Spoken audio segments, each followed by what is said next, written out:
long-term contract after Man City identify him as their number one target to replace Raheem Sterling. Arsenal are confident he'll sign a new deal. He's got 2 years left. He'll be offered a new deal to make him one of the top earners at the club, rightly so. But it doesn't say we're any closer to it.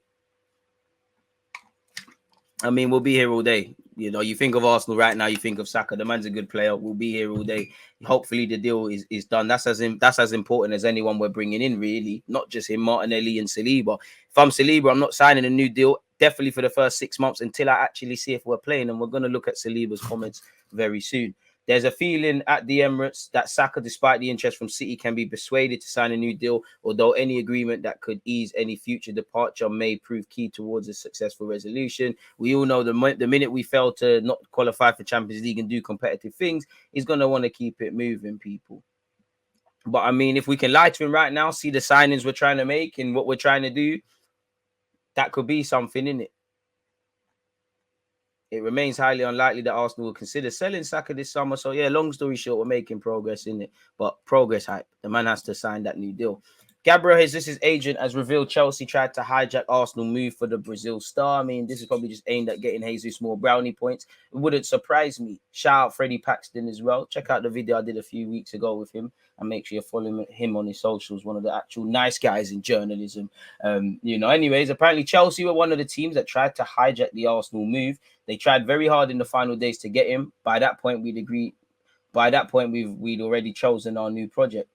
We spoke a couple of times about the club, the players, and the pro. Oh, that's it. That's Jesus' comment. So, yeah, that's a bit of an underkill. I thought there was going to be a bit more. If you look at Sané hype, people, journalist makes an interesting claim about Leroy Sané and Arsenal. Ben Jacobs has been discussing Arsenal's hunt for a new winger in Leroy Sané.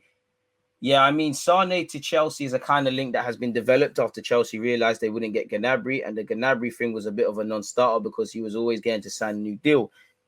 The Sané thing is something to watch in the coming weeks. It's not a link that I have yet put to sources and contacts, and contracts other than a month ago. And the annotation, whatever that means, I can't say that word, was that Real Madrid might come in for Sané. And I think they would consider it if another club made a move. A move to the Liga could be more likely. I've not heard rumblings at Chelsea's end. I've actually heard some rumblings from Arsenal that this was a name being considered at the beginning of the window, but they turned their attentions to Rafinha. So if you felt you had more of a chance of Rafinha, which ultimately didn't happen, what chances did you have at Sané? The dream is free. The hustle is sold separately. It would be an amazing signing. But for things we discussed already, people, there's a variety of factors that would go against us to get Sané. There's probably a couple of positives, but we all know if Sané became interested, the Europe's elites on it. Sané would have to be sold to the project. Would you really want to go from Bayern and City to this sort of project that's probably similar to what you had at Schalke? You know, it is what it is. For what it's worth, we all know he'd be a lit player for us, but that's where it ends. In terms of a left-footed player that might be arriving, Arsenal reached verbal agreement to sign Zinchenko. Fee agreed for the Ukrainian international is about 30 million. Personal terms and contract length must be settled. Hopefully, we can time down to a 5-year deal, and he must be on some competitive wages. He might not be a blockbuster name like that, but probably if I'm him, I want to be near the higher earners at Arsenal, really. I'll call my boy Jesus and see what he's on just to get a rough sort of feel for things. And we've got to remember this is a verbal agreement. Nothing's in writing. Things can be turned, especially in a shady business like football. But it seems that this is being done quite quickly. As I said yesterday, when we was discussing Jesus, we must have had a conversation about Zinchenko, whether he's going to play midfield or on the left, he'd be a good addition for us. And as I said, you want to see personal terms and a length of contract agreed. You want to see him holding the Arsenal shirt, but hopefully we can get over the line. And for 30 million, I think Arsenal have done a lot worse and could do a lot worse. So it's calm. Provided personal terms, including length of contract, can be agreed with the Ukraine international, he should become Arsenal's 5th summer signing and their 2nd from City after the forward Gabriel Jesus. We all know Arteta's worked with him before and all of those things. We all know the man's adaptability. And they would stand to make a handsome profit on a player they spent a couple of million on in 2016, really, and he's gone on to be a decent sort of player for them.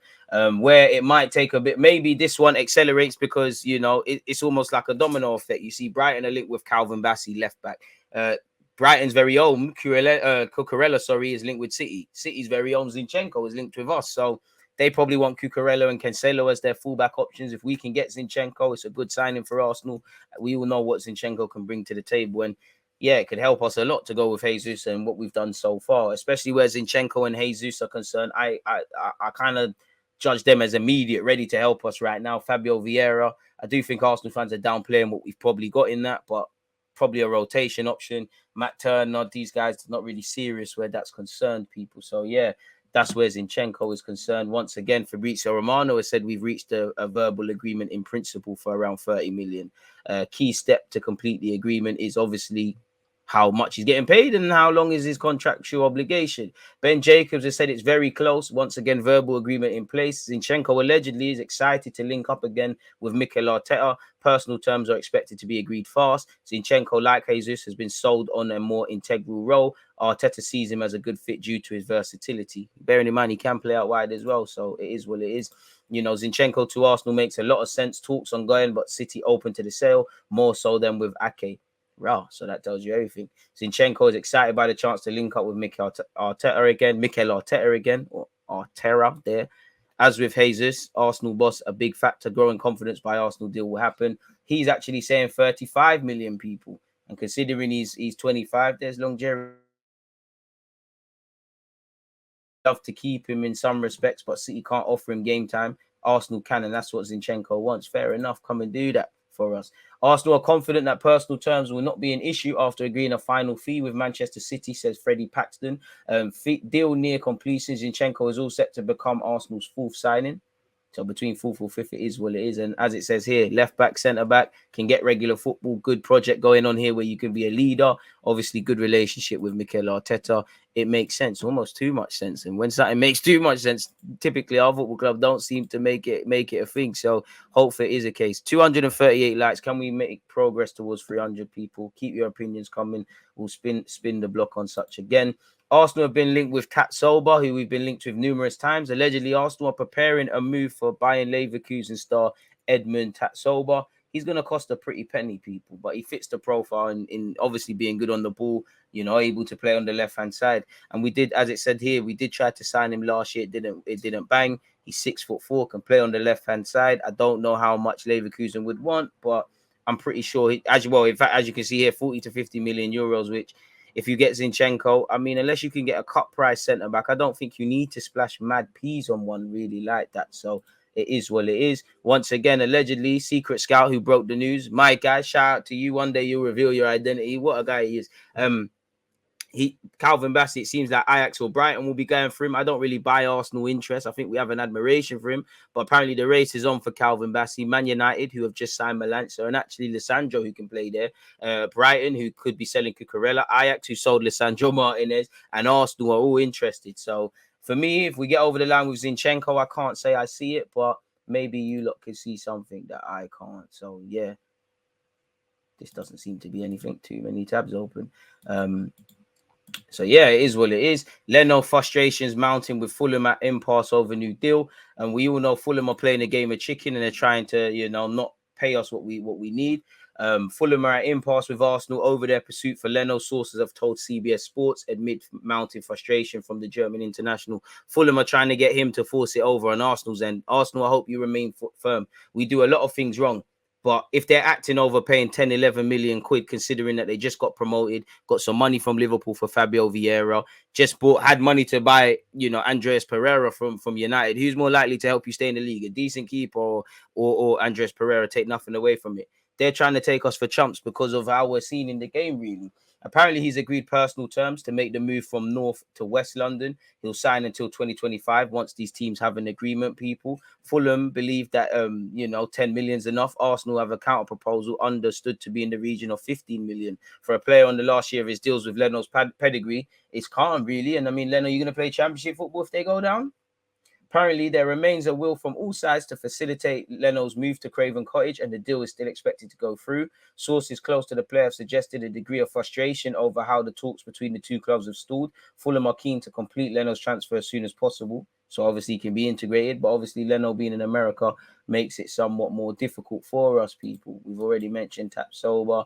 I just saw this online in relation to Ryan Taylor, people. For what it's worth, Arsenal have never made a bid for Alex Gamondo. Marseille and Sociedad are among the interested clubs in signing Nuno Tavares on loan. The La Liga side have a long-standing interest in the player and tried to hijack Arsenal's deal last summer, people. And he's obviously getting involved in in these things again, people. Arsenal have made significant progress in talks with Man City over a deal for Zinchenko, who looks set to become the club's 5th summer signing. Final fee not yet agreed. Versatility/age a huge attraction to Mikel Arteta, and it reiterates that David Ornstein was the one to bring that through. In relation to Saliba, I think he's given an interview, people, where he's spoken, and we all want to see him play football. If I'm him, I don't sign a new deal until at least January. You've got a World Cup to think about. There was actually some rumors Saliba wants to leave if he cannot play football as well. Where is all of that? Let me actually, sorry, people. We might as well try to find that as well. What was the guy's name who broke that? Sorry, I'm actually going to find this. This is going to take 2 seconds to find this, people. Monty. It might not actually. Yeah, it will. I've started, people, so I've got to follow through to the end. Right, apparently Leicester want to buy Pepe, so we'll put that one up there. See, always looking for news for you lot, people. Always looking for news. Scroll all the way down. This is getting found, man. I might not find it still. I need to find it, man. What was the article? I think it was on ESPN. Who said that? Sorry, people, but it's only right, man. Lateness is greatness. You can see I'm trapping for you lot. I've started. I've gone down the rabbit hole. I can't stop, man. I can't stop. I might have to circle back, but we'll get there. All right, here we go. This is why you never give up in life, you know. This is why you never give up in life. But let's keep that one there just to read after this. Let's get back into this. Saliba's offered an interview. He said, what has he said?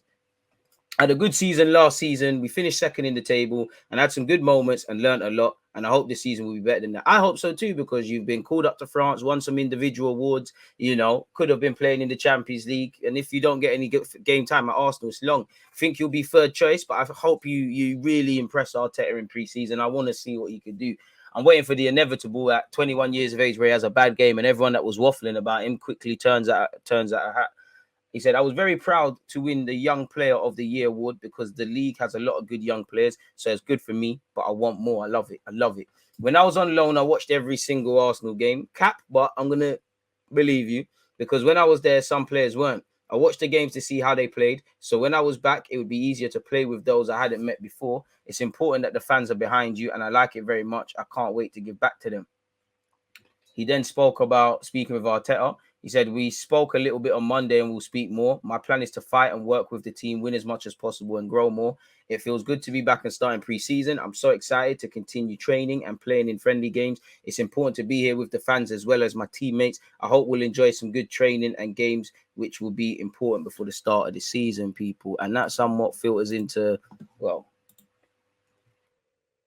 quickly breaking up the Saliba news, people. Arsenal have been linked with shock Leicester City transfer as 72 million flop monitored. If they want Pepe, then, you know, they're going to try and finesse us for Telemans. I mean, can we get James Maddison and Luke Chambers out of it, really? Allegedly, Leicester reportedly monitoring Arsenal flop Nicolas Pepe ahead of potential transfer. City are keeping an eye on the Senegal international. Pepe, Senegal international. I don't think you'd mix Gareth Bale up for playing for England, would ya? Richard? What's all that about Senegal international? Do you know what Pepe this is? But none of these, the Senegal international, we all know Ivory Coast, this summer. Pepe is also said to be attracting the interest of Everton, West Ham, as well as Sevilla. Get your agent who you just got to get something, man. You know, it is what it is. He only managed 16 goals and 9 assists in 80 Premier League games, but has been a hit in European competition, 8 goals and 6 assists in 19, blah, blah, blah. So, yeah, people are interested. Many people are interested in everything, whether people are going to put bids down, try and take him on loan with an option to buy, are completely different things, people. So we'll have to see how that one develops. And obviously that might impact whether we do or don't get a winger. Going back to Saliba, William Saliba wants Arsenal exit unless he's guaranteed starting spot. I don't think Saliba wants a guaranteed spot. I don't think you can sign for a club that's being competitive and asks for guarantees. I think what he wants is, with the exception of there being competition, that he genuinely has a chance of playing significant minutes. So I think Arteta, despite what he said, and Saliba, despite what he said, they owe it to each other to say, where are you at this moment? So there's somewhere to build upon. Who are you in front of, Gabriel and Ben White, or are you behind them? My guess is he starts as third choice, and that's to take his chance. Really, you need to be playing on a regular basis going into the World Cup where you've got yourself in contention and you had a good thing going for you at Marseille. Until we see Saliba start to play, we're going to see rumours of he's staying, he's going, he's staying. But yeah, you'd imagine the 21-year-old has a bunch of admirers, people. Atletico Madrid and Marseille are looking to sign William Saliba on a permanent deal, with the player set to ask for a permanent transfer this summer if he's not guaranteed a starting place at Arsenal.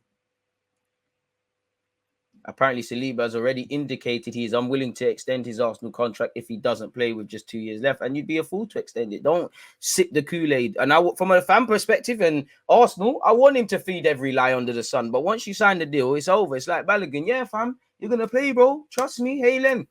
Sign a new deal. You're not playing loan settings. And I'm not saying they deserve to play at different levels, really. I think Saliba is of the right to mix it up. I don't feel Gabriel, Ben White, Saliba, none of you can say one's better than the other, but I don't think they're clear of anyone. I think they should all feel they should play. If I'm real, I would like to see Gabriel and Saliba. There'll be like last season, there was times Gabriel could have been dropped out, Ben White could have been dropped out. You need competitive centre backs. I don't know for the City fans, but City, the club, they don't cry over Laporte, John Stones, and Diaz. They got them all. Liverpool not crying over Joe Gomez, who you would have thought would want to go and play, has signed a new deal there. You've got Konate doing well. You've got 70-odd million Van Dijk. You've got Matip who's doing well. You need a squad. If you could have Ben White, Gabriel, Saliba, probably need a next guy to plug the gaps there. It'd be cool, because then you're probably looking at Tomiyasu. You want to have options. You want to be able to play a back three. You want two of the three to start out. The names we said, maybe Saliba's form, Gabriel's form is so good. Tomiyasu might be shaky. Ben White goes in there, or dropped completely. Really, with Saliba arriving at the club again, I would like us to double down on addressing left back, where we probably are with Zinchenko, because I do think Ben White could do that out there, even though we probably should be buying a right back. Ironically, the right back we was linked with in Molina apparently is joining Atletico Madrid. And I'm sure you've all seen the clip of Vinicius Jr. doing the Rabona over his head. So yeah, that's where that is concerned, people. So I don't know what all of that's about. We have to move from Google Chrome back over to Safari, is what it's called. Apparently, Fabio Vieira is giving an interview. How long is this interview? Oh, God, that's our boppers. I think he's got two, though, as well. So I think there's this. Just firstly, in terms of his injury thing, Fabio Vieira to return to full training in a few days, people. He's revealed he'll be back in full training with Arsenal in a few days. He has said, it's a small injury I got with the national team 1 month ago. Now I feel really good. I am not training 100% yet, but I'm running. Day after day, I'm improving, and in a few days, I'll be back in full training with my teammates. He said, I'm ready for this season as well. Moving away from that, this is exactly the interview I think this refers to. He said, I can play left side or right side, but I prefer 10. So the man's told you he prefers to be a 10. So that means Smith Rowe, you can play out wide, and Odegaard, that's direct competition for him. For them three, better yet, and him. So yeah, it is what it is. In relation to the move, he said, it was quick for me too. Coming to Arsenal happened very fast, but I felt ready. Now is my time. He then said, it was always my dream to play for Porto when I was young, but my real dream was to play in the Premier League.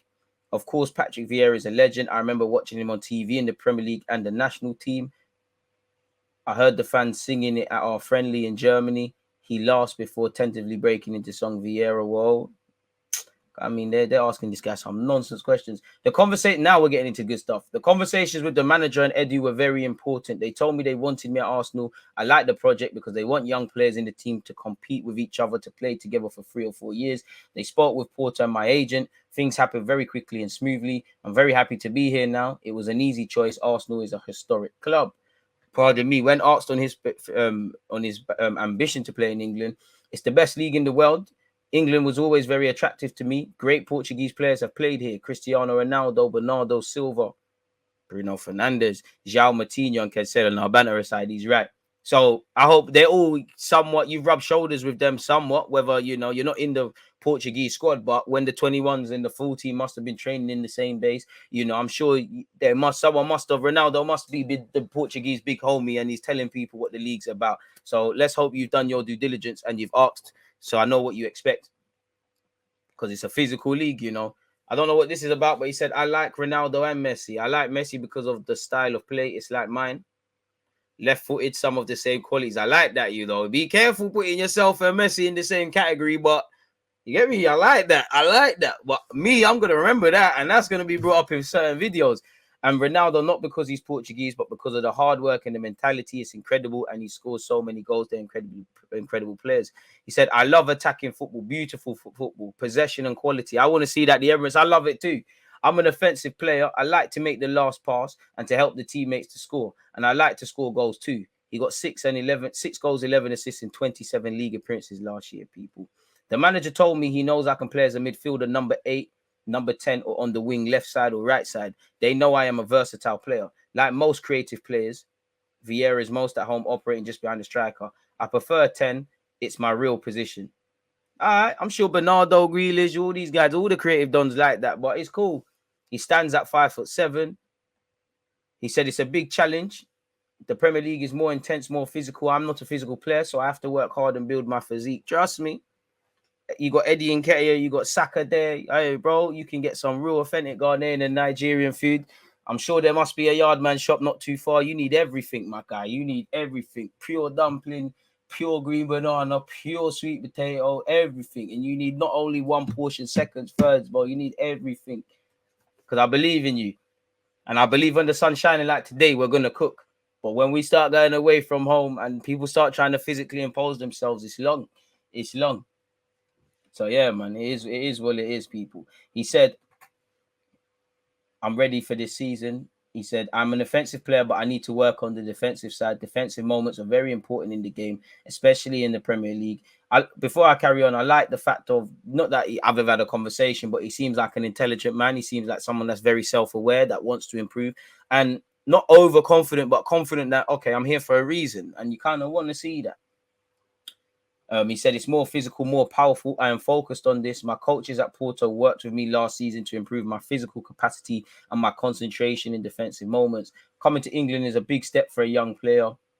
Oh, sorry, that's not his comments. My family is a normal family, a working family. No one in my family played football before. I was the first. I spent 15 years with Porto. This is my first big change. And big up all the Portuguese speakers. Let no stress. Look at him. It's like, as I tweeted, it's like the bar. It's like the security man in the bar said you can't go outside with the glasses. Well, move hasn't broken down. He's vexed. He's trying to get that fuller move. No one trying to get caught lacking using the 7-Up, boy. I have the Portuguese speaking guys here, the Brazilians. It's easier for me because they help me with the language. It won't take long to get up to speed. Despite a charming insistence that English is not his forte, he conducts the entire interview in what is his third language. As well as Portuguese, he's also a confident Spanish speaker. So that means he's able to receive, he's able to obviously communicate with Mikel Arteta, his manager, and communicate with a number of his players. And it goes on, I think, especially as a British speaker myself, growing up in England, football kind of reflects it, but football's a job. You really underestimate speaking another language as a life skill and how intelligent people like this are. Man can speak Portuguese, clearly done his best to speak in English and other things. You can't not speak about languages in Arsenal and not speak about Emery. I think he was done very dirty with the press. It was a laugh and a joke, and quite frankly, I think they took the piss, and it jars me. If you can't speak more than one English, how dare you, more than one language, especially if you can only speak English, how dare you comment on someone's? But that's nice. He can speak with teammates, can speak can speak Spanish. Clearly, someone that knows what needs to be done, prepared to work hard. So he'll be speaking fluent English in the not too distant language, man, and all the other things. Obviously, he said we talk to each other in Portuguese, but sometimes in English too, because me and Marquinhos need to learn English. His English is worse than mine.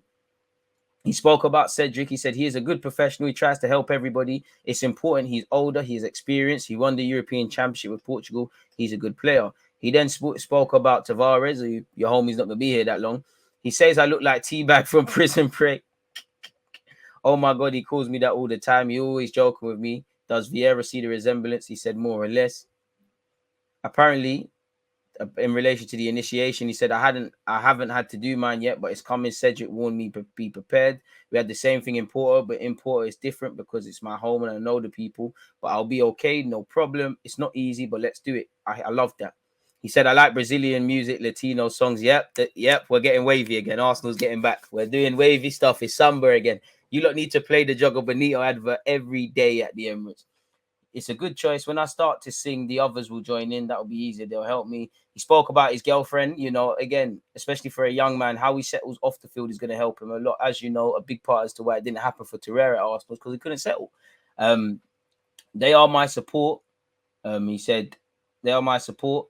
Once the summer heat wave is over, he'll have to embrace a new climate. In Portugal, the weather is 90% good. I know England will be different, but that's life.